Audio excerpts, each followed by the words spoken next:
Viewers, हम पढ़ रहे हैं कक्षा 10वीं गणित की प्रश्नावली 1.1 का प्रश्न नंबर 4 और इसके पहले के 3 प्रश्न हम कर चुके हैं। यदि आपने नहीं देखे हो तो आप पहले वह देख लीजिए।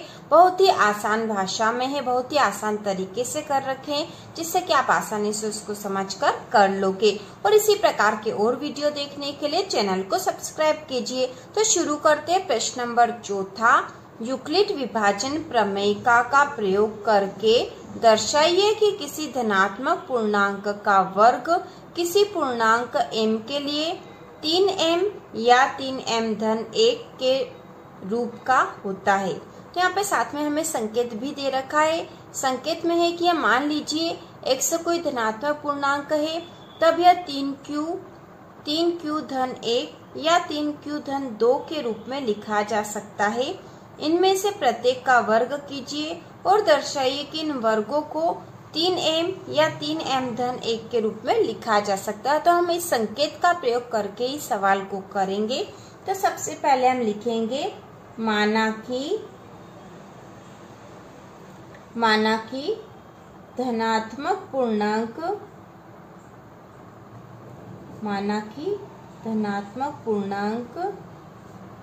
x है, जैसा कि हमें संकेत में दे रखा है। ये मान लीजिए x कोई धनात्मक पूर्णांक है, तो हमने मान लिया कि माना कि धनात्मक पूर्णांक x है। और यह किस रूप में लिखा जा सकता है? यह 3q धन 1 तथा 3q धन 2 के रूप में लिखा जा सकता है। यह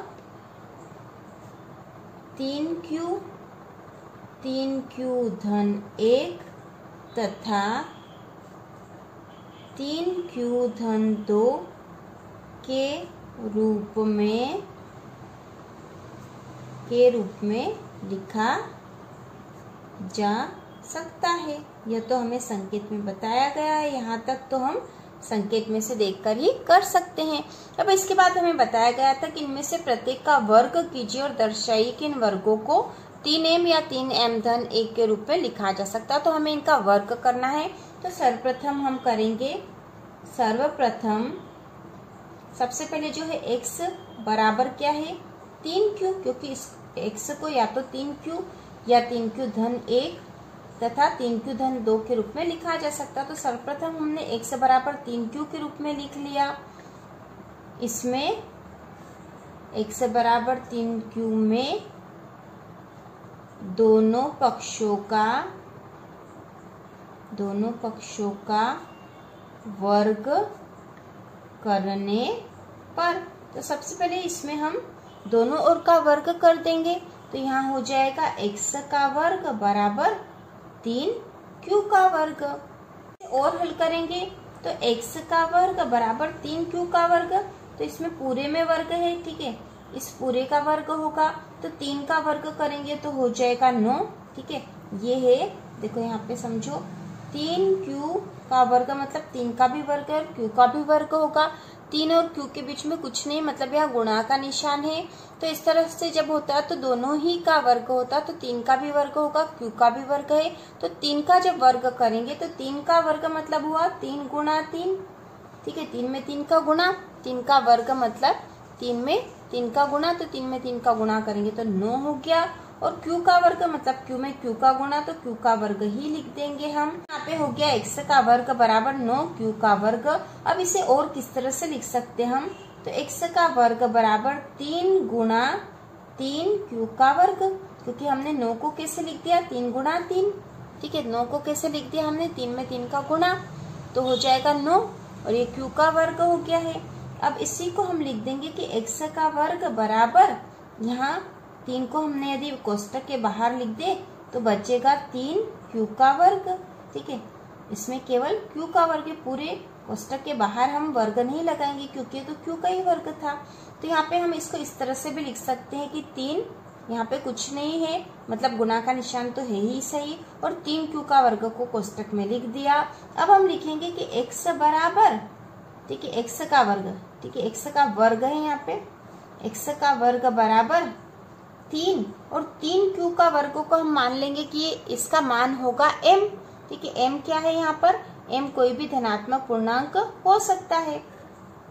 तो यहाँ पे हम लिख देंगे m तो जहाँ 3q का वर्ग बराबर m है, जहाँ m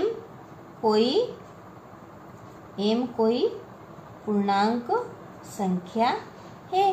तो हमने मान लिया कि यहाँ पर जो है m कोई भी एक पूर्णांक संख्या है, ठीक है। और 3q का वर्ग को हमने m मान लिया है। यहाँ पर हम माना कि भी लिख सकते हैं, ठीक है। माना कि 3q का वर्ग बराबर m, जहाँ m कोई पूर्णांक संख्या है। तो यहाँ पर हमने 3q का वर्ग के स्थान पर m लिख दिया है।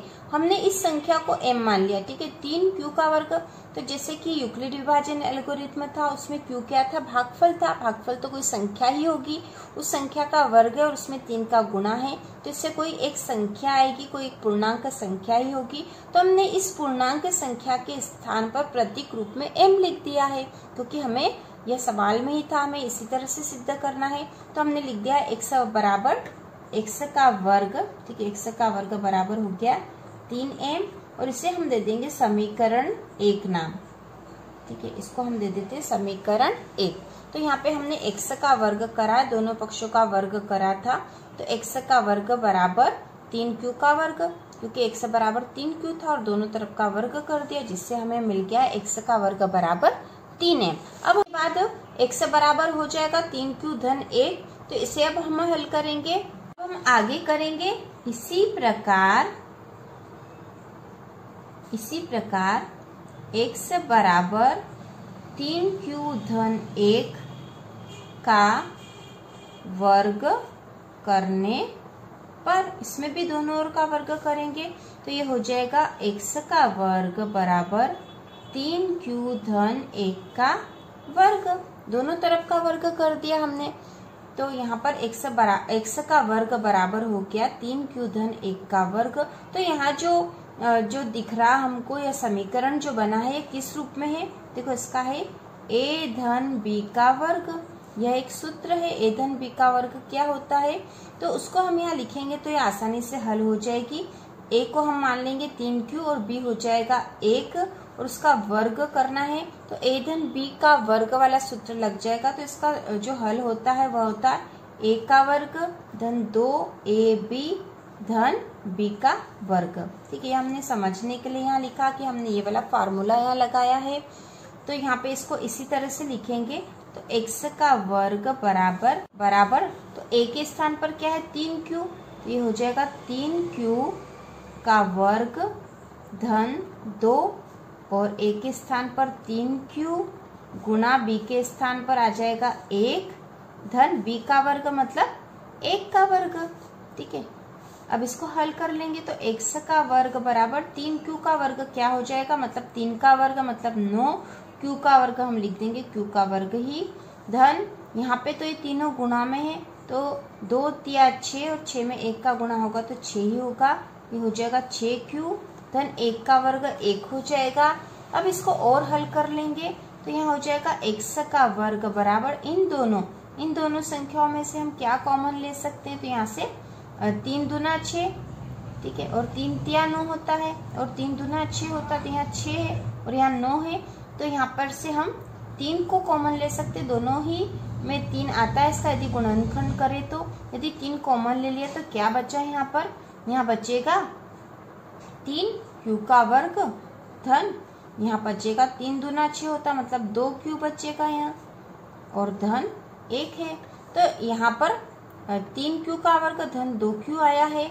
इसको हल करा हमने, इन दोनों में से हमने 3 को कॉमन ले लिया यहाँ पर। अब यहाँ पर हम लिख सकते हैं कि 3q का वर्ग धन 2q बराबर कोई संख्या पूर्णांक m हो सकती है।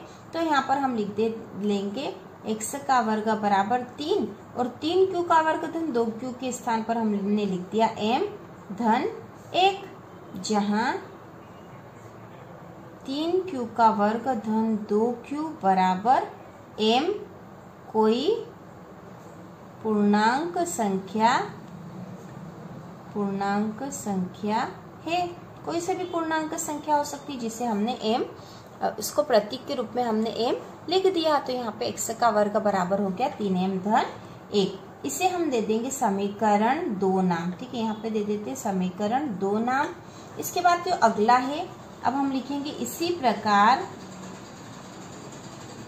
प्रकार जो अगला है x बराबर 3q-2 का वर्ग करने पर। अब इसका भी हम वर्ग करेंगे दोनों पक्षों का, तो इसको हल करेंगे तो इसको वर्ग करेंगे तो ये हो जाएगा x का वर्ग बराबर 3q-2 का वर्ग। तो यहाँ पे भी वही फार्मूला लगा लेंगे हम a-b का वर्ग वाला।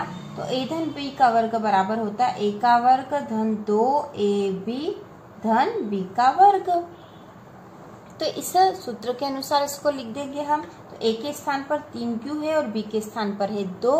तो यहाँ पर हम लिखेंगे x का वर्ग बराबर a के स्थान पर 3q है तो 3q का वर्ग धन 2 a भी है, a और b के बीच में गुणा का निशान है तो a के स्थान पर तो हम लिख देंगे 3q, यहाँ गुणा लगा देंगे, फिर गुणा b के स्थान पर है 2, उसके बाद आ जाएगा धन b का वर्ग, तो b के स्थान पर 2 है तो 2 का वर्ग। इस फार्मूले के अनुसार हमने इसको लिख दिया ताकि हम इसको हल कर सकेंगे।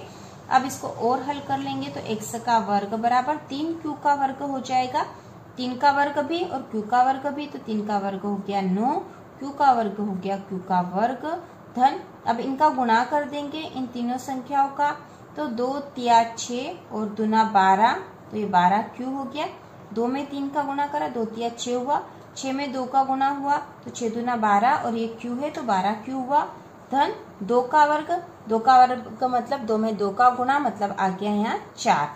ठीक है, तो इस प्रकार से अब हमने इसको लिख दिया है। इसे और हल करेंगे तो x का वर्ग बराबर, तो इसे ये जो 4 है इसको हम 3 के रूप में लिख सकते हैं क्या, ताकि यहाँ पर सब में 3 कॉमन आ जाएगा तो हम इसको लिख सकते हैं 3 धन 1 4 हो जाएगा। तो यहाँ हो जाएगा 9q का वर्ग धन 12q धन 3 धन 1, हमने इस रूप में लिख दिया। और अब इन तीनों संख्याओं में से हम 3 को कॉमन ले सकते हैं।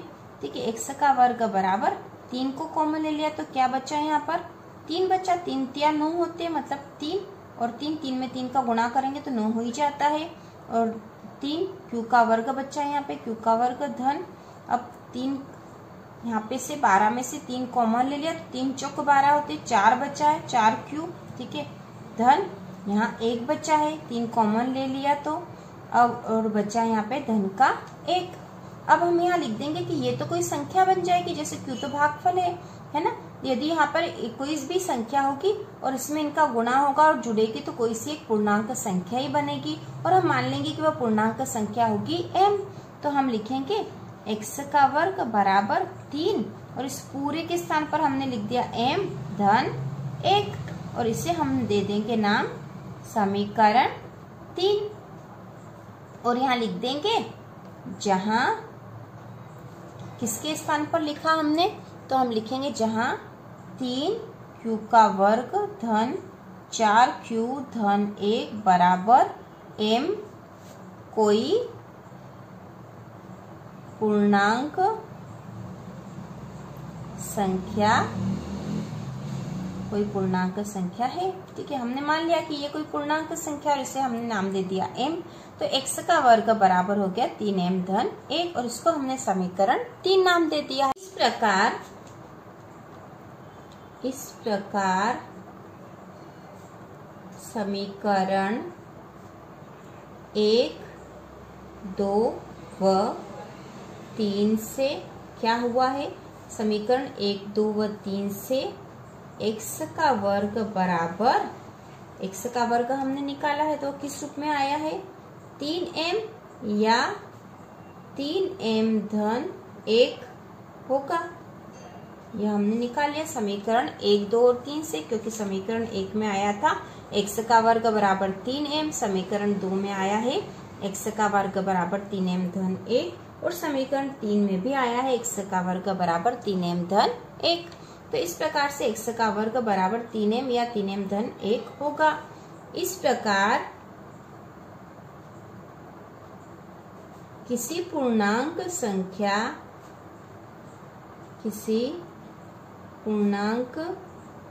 संख्या का वर्ग 3m या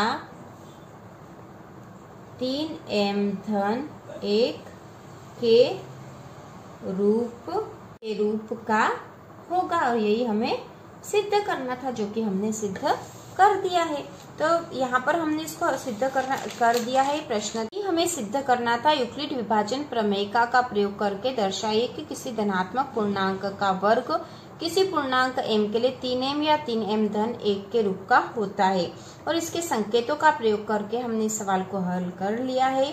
तो इसी प्रकार के और वीडियो देखने के लिए चैनल को सब्सक्राइब कीजिए।